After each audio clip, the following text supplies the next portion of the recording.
Hello people. So this, where I am here, is the training centre area thing for the company with whom I am doing my direct access. Those lovely orange ER6Ns are the bikes, or one of them is a bike that I've been doing my practice on. And it's bloody amazing. Fucking love it. If it weren't for the fact that it's been designed for midgets, I'd want one. But now I'm back on the mighty Varadero. I have had 2 days of training. I will be not having any more, or I will not be having any more, as is the traditional way to say that sentence. Tomorrow is my day of reckoning. The day of the training, the test. I've done the day of the training twice. And there's a maintenance man parked hugely inconveniently. Oh, so little power. So little power.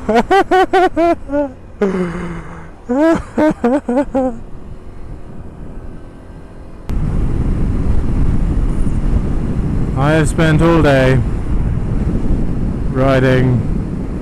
Well, it's not a stupidly quick bike, but it's a pretty goddamn quick bike.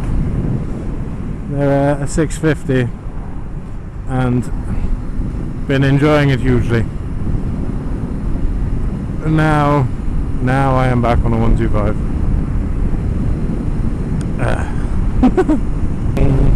I wish I'd been clever enough to record the first ride on the R6 actually.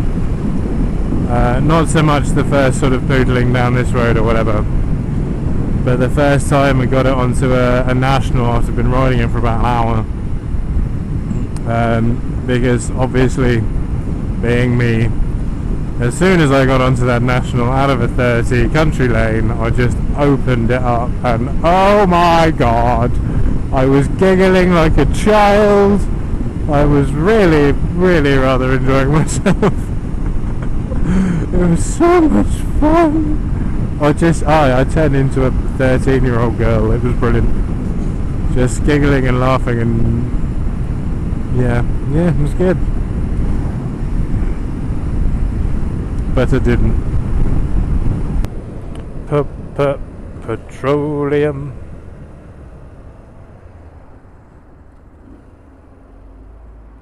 You go in there, love. And I'll go rind this Fiesta.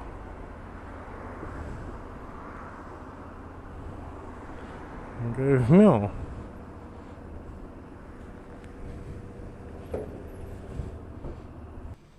What should I have? Boost.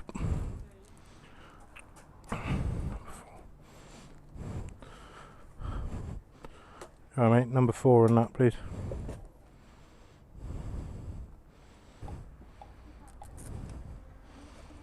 Cheers mate, thank you. She was alright.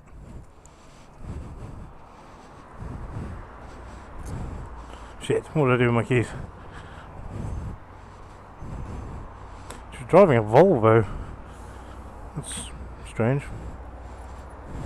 Not that driving a Volvo is strange, but an attractive woman driving a Volvo is thoroughly strange. Oopty pooper. Oh, come on. Fucking fat hands.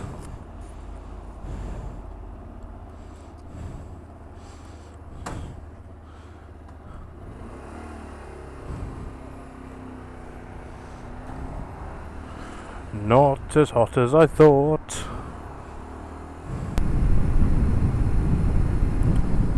I won't lie, I am quite nervous about the old direct access shenanigan.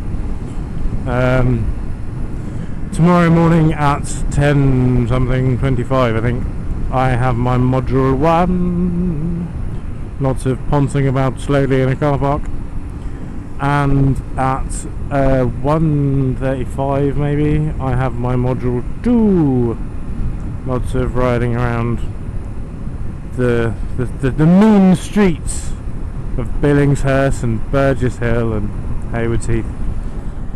Places known for not being mean at all.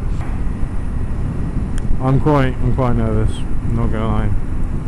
One of the things I sort of said to myself when I first started doing this was that I wasn't gonna lie or make anything up and try not to exaggerate too much. I obviously failed on the exaggeration,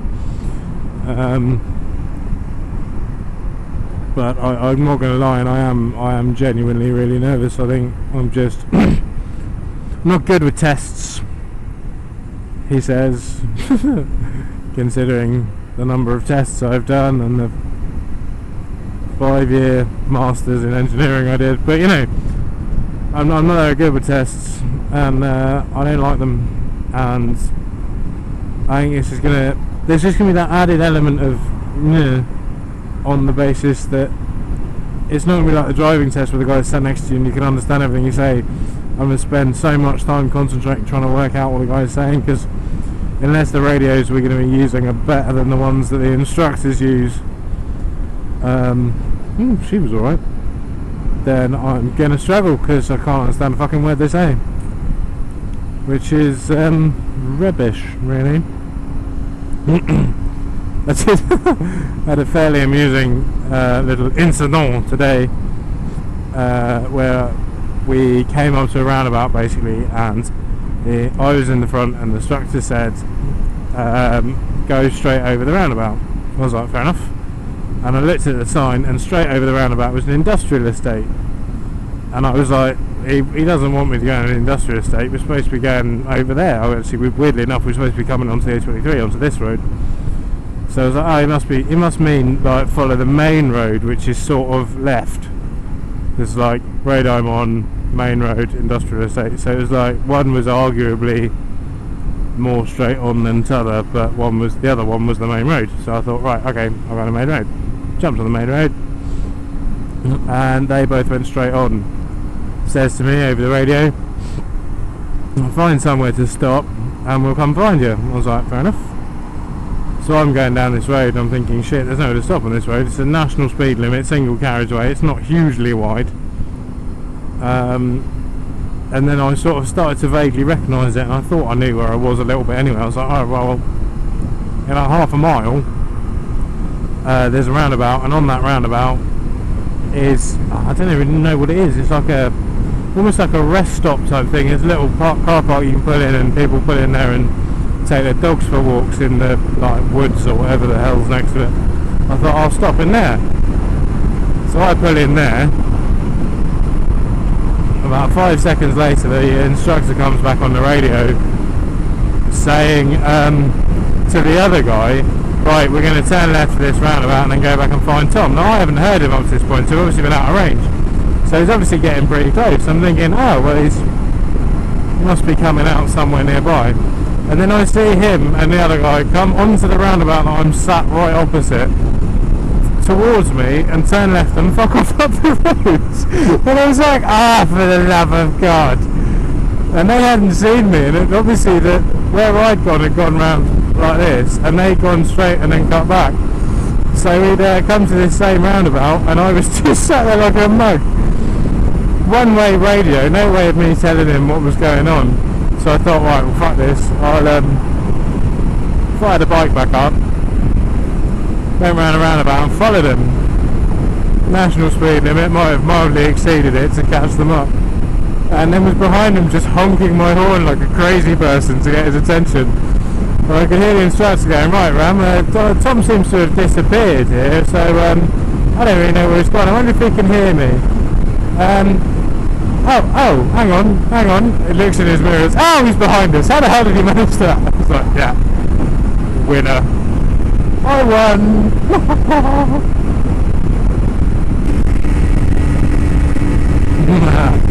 The fastest I can go, look. I don't know if you saw that. In fact, I'm probably more glad if you didn't.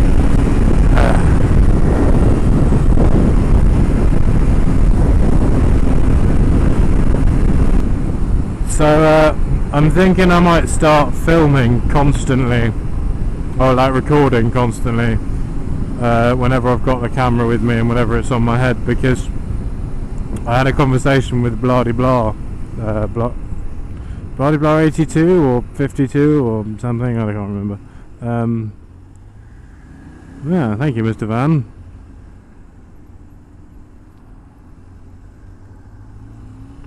A conversation with Blah Blah about stuff that's been missed after I posted that video of the guy dropping all the money in London and said, you know, I'm really glad I was recording, and he's, you know, he's just sort of going on about that because I have missed 2 things now in the last couple of weeks that the camera was on my head but I wasn't recording, and I've just been kicking myself ever since. One was brilliant.